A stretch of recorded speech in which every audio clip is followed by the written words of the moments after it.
High court ವಿಚಾರಣೆ ಮುಂದೂಡಿದ ಹಿನ್ನೆಲೆ ಕಡ್ಡಾಯ ಟೋಲ್ ವಸೂಲಿ ಪುನರಾರಂಭವಾದುದನ್ನು ವಿರೋಧಿಸಿ ಮಂಜೇಶ್ವರ ಟೋಲ್ ಪ್ಲಾಜಾದಲ್ಲಿ ಗಲಾಟೆ ನಡೆದ ಪ್ರಕರಣದಲ್ಲಿ ಪೊಲೀಸರು ಪ್ರಕರಣ ದಾಖಲಿಸಿದ್ದಾರೆ. ಟೋಲ್ ಗೇಟ್ ಮ್ಯಾನೇಜರ್ ಕರ್ತವ್ಯಕ್ಕೆ ಅಡ್ಡಿಪಡಿಸಿ ಅವ್ಯಾಚ್ಯ ಶಬ್ದಗಳಿಂದ ನಿಂದಿಸಿದ ಆರೋಪದ ಮೇರೆಗೆ ಟೋಲ್ ವಿರೋಧಿ ಕ್ರಿಯಾ ಸಮಿತಿ ನಾಯಕರೊಬ್ಬರು ಸೇರಿ 10 ಮಂದಿಯ ವಿರುದ್ಧ ಕುಂಬಳೆ ಪೊಲೀಸರು ಪ್ರಕರಣ ದಾಖಲಿಸಿದ್ದಾರೆ.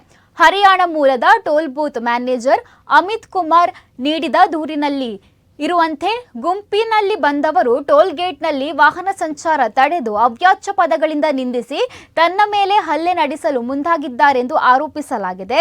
ಕಡ್ಡಾಯ ಟೋಲ್ ವಸೂಲಿಗೆ ವಿರೋಧ ವ್ಯಕ್ತಪಡಿಸಿ ಟೋಲ್ ವಿರೋಧಿ ಕ್ರಿಯಾ ಸಮಿತಿ ಕಾರ್ಯಕರ್ತರಾದ ಸಿಎ ಸುಬೈರ್ ಮತ್ತು ಅಶ್ರಫ್ ಕಾರ್ಲೆ ನೇತೃತ್ವದಲ್ಲಿ ಟೋಲ್ ಗೇಟ್ ಬಳಿ ತೆರಳಿ ಮ್ಯಾನೇಜರ್ ಅನ್ನು ಪ್ರಶ್ನಿಸಿ ವಸೂಲಿಯನ್ನ ತಾತ್ಕಾಲಿಕವಾಗಿ ಸ್ಥಗಿತಗೊಳಿಸಿದ್ದಾರೆ. ಈ ಘಟನೆಯ ವಿಡಿಯೋ ದೃಶ್ಯಗಳು ಸಾಮಾಜಿಕ ಜಾಲತಾಣಗಳಲ್ಲಿ ವ್ಯಾಪಕವಾಗಿ ಹರಡಿದ್ದು ನಂತರ ಪ್ರಕರಣ ದಾಖಲಾಗಿದೆ. ಪೊಲೀಸರು ಘಟನೆಯ ಕುರಿತು ತನಿಖೆ ಮುಂದುವರಿಸಿದ್ದಾರೆ.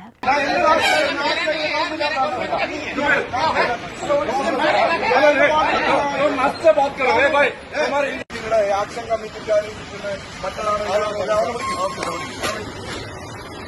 बोलो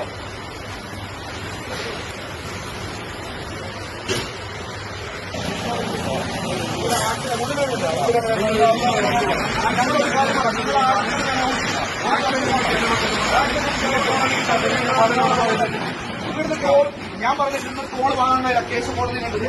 ഫിസിക്കലി ടോൾ വാങ്ങിയാൽ ഞങ്ങൾ വിടൂല, നിങ്ങളോട് നിൽക്കാൻ വിടില്ല.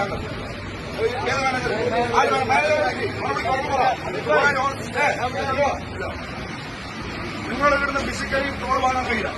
കോടതിയിലുള്ള കേസ് നിങ്ങൾ അങ്ങനെ വാങ്ങുന്നത് अभी ऑर्डर में कैसे कैसे आप लोग पैसा लेते हैं?